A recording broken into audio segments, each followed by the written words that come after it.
ऐसन जन्म देख आइल हो लोगवा में पाप बा समाइल हो ऐसन जमाना देख आइल हो लोगवा में पाप बा समाइल हो।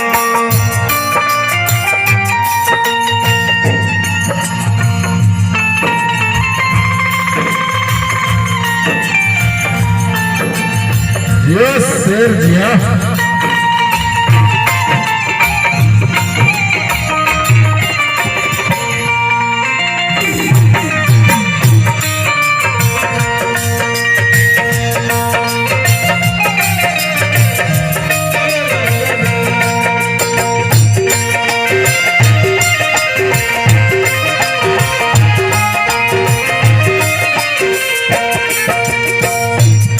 कभी कल्पना करते रहे कि पहले के 1000 के भी घर बनाता रहा तो घर के आगे शुभ लाभ लिखा जाता है। आजकल करोड़ों रुपए के घर बन जाता है, घर के आगे बोर्ड लगा था कुत्तों से सावधान सावधान। इस घर में कुत्ते हैं, सतर्क हो जाइएगा नहीं तो भौंकते हैं। पहले घर के आगे शुभ लाभ लिखा जाता रहा, घर के आगे लिखा जाता कुत्तों से सावधान। कुत्तों से सावधान। पहले कोनो फंक्शन हुई तो नॉन वेज ना बनी। सही बात बबुआ। आज कोनो फंक्शन हुई बिना नॉन वेज के कोनो फंक्शन नहीं के। सही बात। जब ले मुर्गा मछली ना तरब तब ले फंक्शन अभी ले तौर पे हमें ना मिलल मुंबई से तय लग। कभी कल्पना करते रहे कहले कि देवता पितर के हम ने बता दिया तिलक पर तूने मछली छनाता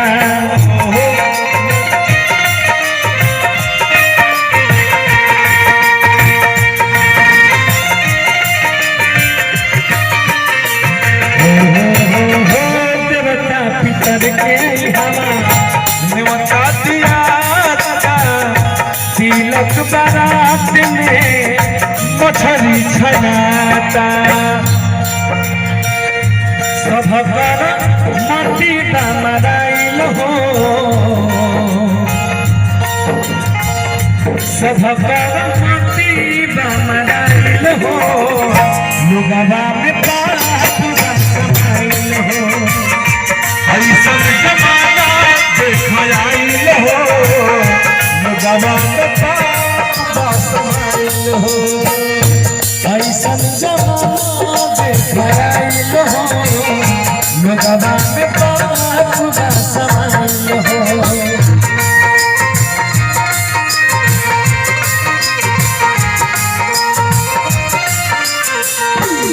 श्री राम जानकी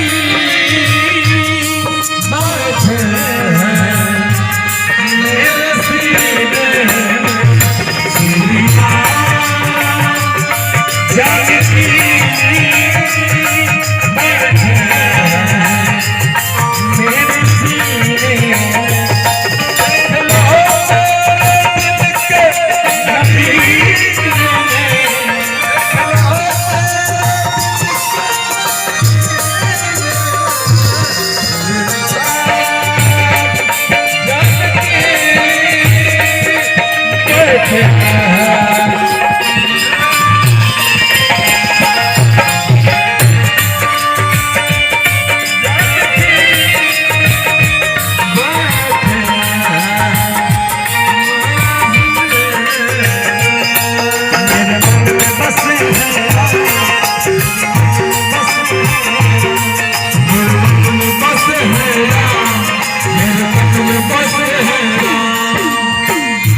कभी कल्पना करते रहे हे प्रभु द्वापर में एगो द्रौपदी के चिल्हर होत रहे तो तू साड़ी के कारखाना लेके चले। वाह। आजकल हर चौराहा हर एक अबला नारी के साथ बलात्कार होता है। हर एक दुशासन रोडे रोडे घूमता टोन बढ़ाओ ना टोन। पंचाली हेलो हेलो आज बड़ी महफिल में मैं दुशासन तेरा चीर दूंगा।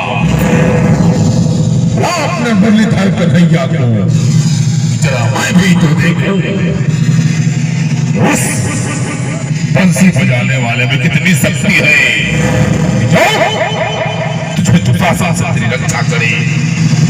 आज मैं तेरा चीर खींच खींच के टुकड़े टुकड़े कर दूंगा। आपने कन्हैया को चिरहरन रो तड़पेली नारी बलजुग में कहिया अइबा कृष्ण मुरारी।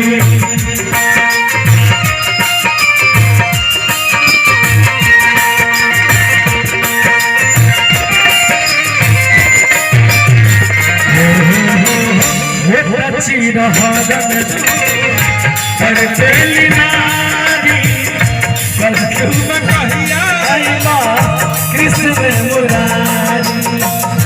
जग में दुशासन बढ़ी आइलो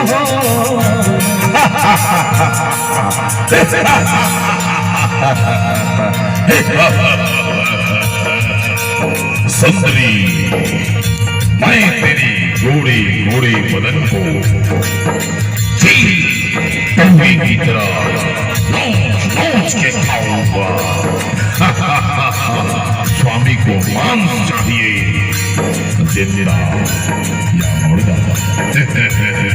जग में दुशासन बढ़ी आइलो लोगवा में पाप बरसाइलो ऐसन जमाना देख आइलो लोगवा में पाप बरसाइलो।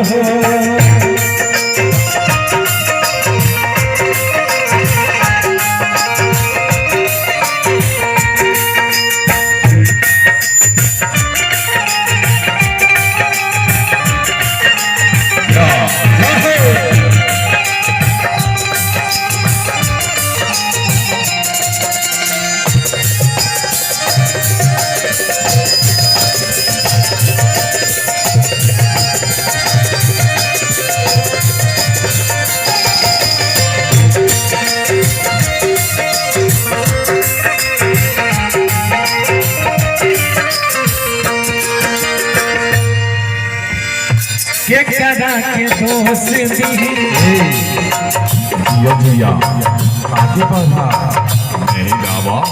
चलिए बहुत बहुत पुरस्कार परमीला देवी वहाँ के तरफ से भगवान से प्रार्थना शुभकामना गाड़ी को वहाँ के दिन गुना रात चौगुना बढ़ोतरी हो जिया हित जिया दुशासन को पहचानो बस, ये समय दोबारा नहीं आएगा, वरना मैं छोड़ के हिसाब लूंगा। वक्त का के दोस्त दी कुछ ना बुझाता हवे के हाथ से हसुर लो पिता।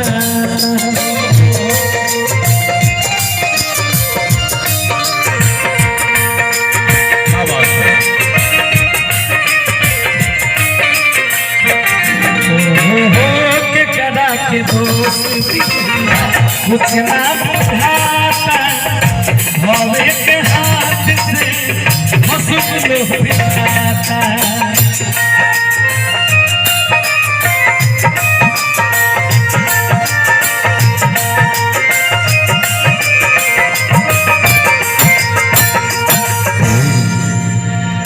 देखी बाबा कमला घबराइल हो देखी बाबा कमला घबराइल हो लोगवा के पास कमाइल हो ऐसन घबराइल हो लोगवा के पास कमाइल हो।